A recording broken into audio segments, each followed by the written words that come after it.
Welcome to the Deep Dive.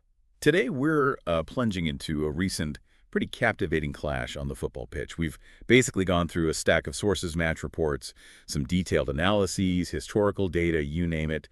And our mission, really, is to pull out the most important bits, the nuggets of knowledge, giving you a shortcut so you're properly informed. We're unpacking that intense match between Real Madrid and RB Salzburg. And, well, just to kick things off, Real Madrid, they secured a really decisive 3-0 victory. Boom. Yeah, and what makes this one stand out, I think, is the context. It wasn't just any match. It was very recent, June 27, 2025, and a really crucial part of the FIFA Club World Cup, a proper That- statement game. Okay, so a 3-0 win for Madrid, decisive. But let's get into the specifics. What were the details that made it so compelling? Let's peel back the layers here. Where exactly and when did this Group H match take place? Right, so this latest one happened June 27th, 2025. The venue was Lincoln Financial Field in Philadelphia, USA. Kickoff was 1000 UTC. That's, coordinated.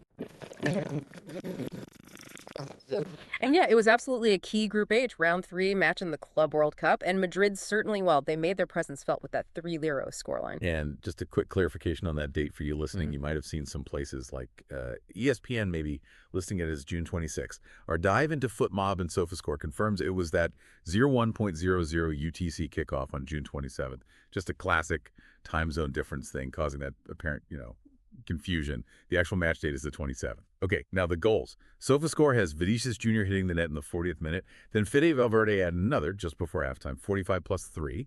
And G. Garcia sealed the deal in the 84th minute. So the score tells us Real Madrid won, obviously, 3-0. But what really happened on the pitch? Let's get into their performance. What does that FT03 actually mean in terms of how the game played out? Well, that FT03 full-time, 0 added minutes, Yeah. needed, basically, it screams dominance, doesn't it? It wasn't just winning. It felt like a masterclass in controlled football.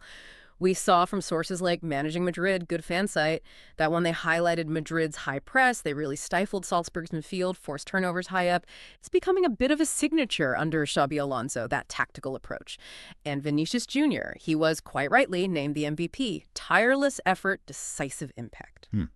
That's interesting about the tactics. And you mentioned Alonso, the coach. He apparently made a comparison for Gonzalo Garcia's goal, Yeah. something that really caught my eye. Comparing him to Raul, that's significant. What's the thinking there? Yeah, look, comparing Garcia to Raul, it's not just about the goal itself, it's deeper.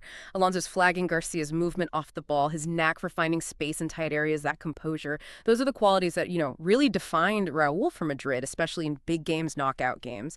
Alonso clearly sees more than just talent there. He's seeing football intelligence, that clutch ability. Right, okay.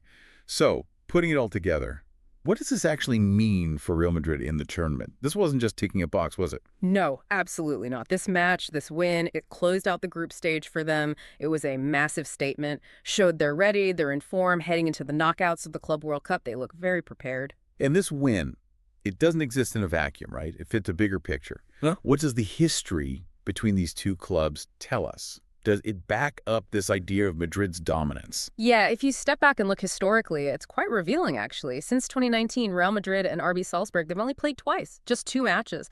Well, Real Madrid won both, which says quite a lot. The other game was back on January 22, 2025. That was UEFA Champions League, and Madrid won that one even more convincingly, 5-1. Even in the Champions League, where you might expect Salzburg to push them harder, Madrid were just superior. The scorers in that 5-1 game, Rodrigo got 2, Vinicius Jr. also bagged 2, and Kylian Mbappe got 1.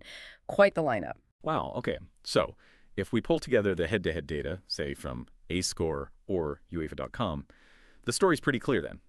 Madrid's recent form overall is strong, 4 wins in their last 5 relevant games. Salzburg have won 3 of their last 5, but crucially, not necessarily against Madrid, but specifically against Salzburg. The pattern is undeniable. Madrid have been consistently better, and the goal difference really highlights that. There seems to be a definite tactical, maybe even a mental edge for Madrid in this fixture.